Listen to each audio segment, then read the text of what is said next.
Diaz, abay may revelation patungkol kay Catherine Bernardo and Alden Richards at sa Katniel. But today's video ay isa sa mga latest episode nga ni Mr. OG Diaz sa Showbiz Now na kung saan natakil niya po si Catherine Bernardo, Alden Richards or ang Kat din. At of course, natakil niya rin yung patungkol sa Katniel. Panahon Ito pa daw kasi Alden Richards kay Catherine Bernardo. Ay, dami na nagtatanong yan na. Ay, di ba, hindi na natin naririnig. Wala na tayong mga posts o mga videos na magkasama yung dalawa. Oo. So, iniisip ng iba na tapos na kasi yung pelikula, kaya hindi na nabiligaw si Alden Richards kay Catherine. Ganun ba? Oo. Ako lang talagang ligawan na nagpatuloy. Para magkaibigan na lang sila.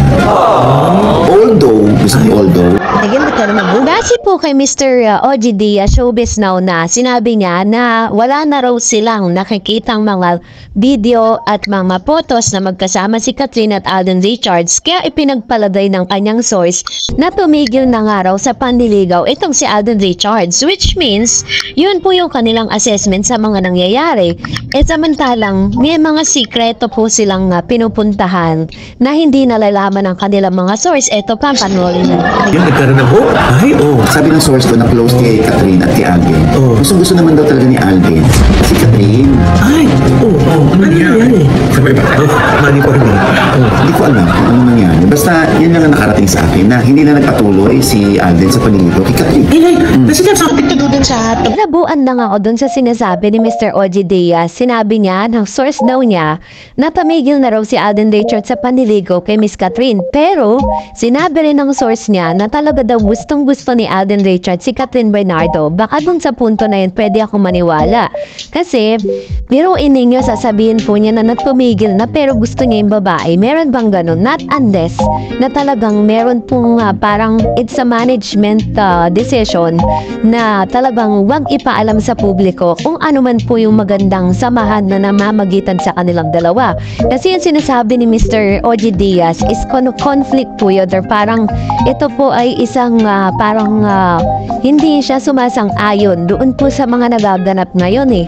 So ito papatinig. Does it have something to do dun sa pagdalo ni DJ sa dressing room ni Catherine? Alam mo, napaka-nonchalant daw ni Catherine. Yun lang. Pero Sino si DJ? Pero walang hope, walang na magkakabalikan, walang yung spark, wala na din daw. Hindi kasi na Nilinaw din ni Mr. OG Diaz Showbiz Updates na yung pagpigil daw di umano ng panliligaw ni Miss Catherine, ni Mr. Alden Richards to Catherine ay hindi raw or wala daw itong kinalaman dun sa pagpunta ni Mr. Daniel Padilla sa dressing room ni Catherine. Dahil ayon daw di umano sa kanyang source na sa pag-uusap na yon is talagang wala nang parang sabi ko nga sa inyo, closure na lang talaga kung talaga naganap yun, at wala daw pong pag-uusap na parang naliligaw ulit or parang may comeback na magaganap. So yun po yung kanyang sinabi. Pero this time is talagang mas nabuo yung aking pong pagkagusto at pangunawa na sa sinabi po ni Mr. OG Diaz na gustong-gusto ni Alden Richards ito pong si Miss Catherine Bernardo, mas lalo pong tumibay yung aking pong paniniwala na hanggang ngayon ay meron pa rin ligawan na nagaganap. Katulad po ng sinasabi ng ilang mga netizen na nakakakita na pumupunta pa nga itong si Mr. Alden Richards doon po sa bahay mismo ni Miss Catherine Bernardo at nariresibuhan pa nga. No, may mga ay hindi nga lang nariresibuhan. Yun po yung parang pinupoint out ni Mr. OG Diaz na doon sila dumidepende. Na porket wala lumalabas sa mga photos na magkasama sila, hindi na nga naliligaw si Alden Richards, no? Ano po yung sinabi ni Heart Evangelista? Ano po yung mga sinagot ni Mr. Alden Richards sa mga interview? Ano po yun? Yun po ba scripted lang? So, kanya-kanya talaga tayong mga saloobin or kanya-kanya tayong mga interpretasyon. Pero one thing is for sure, gusto ni Alden Richards si Catherine at alam kong pinupurso niya pa rin si Catherine hanggang sa ngayon.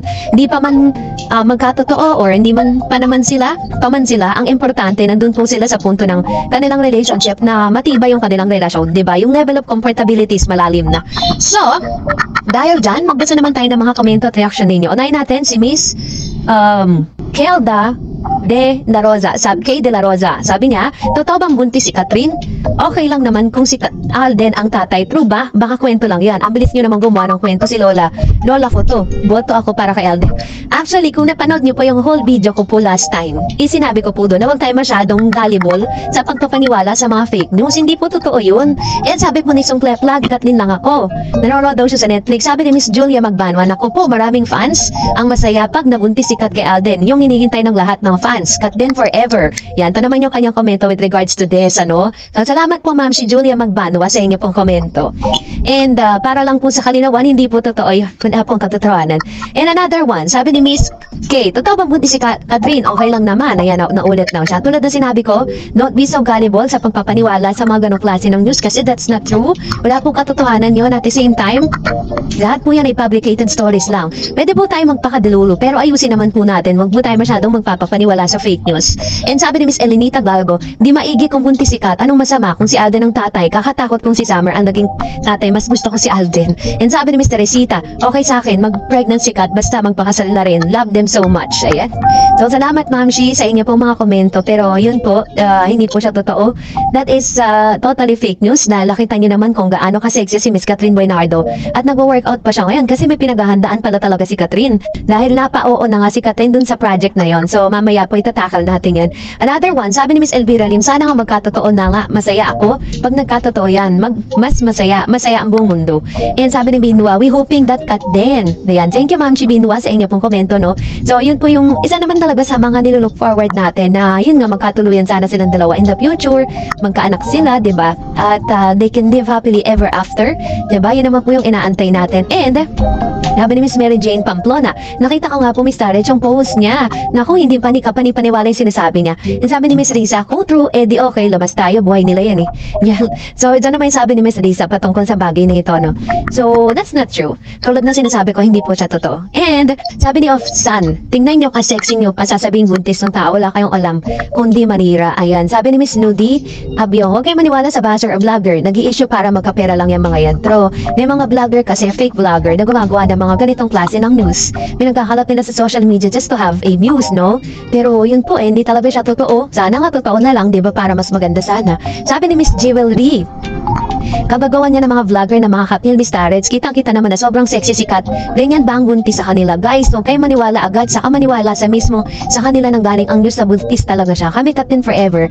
Ingat Miss Tarek, salamat sa pag-support mo sa Kat din. God bless. Ayan. Thank you ma'am si Jewelry. Pahot sa inyo pong comments. And Miss Mary Jane Glass, hi Miss Tarek, siguro tahimik sila ngayon na kahit sa pagpopromote ng HLA sa Netflix ay hindi nila ginawa dahil sa Kim Pao movie. Baka sinabihan sila basta Kat din solid at team panatag. Thank you ma'am si Mary Jane Glass, no, sa inyo pong opinion. Sabi ni Miss Lorena, the Lord will please with those who have come into contact with your fellow human being. Just read the Bible, guys. Ayan. Thank you, ma'am, she sa inyo pong comments at sa inyo pong reminders for all of us.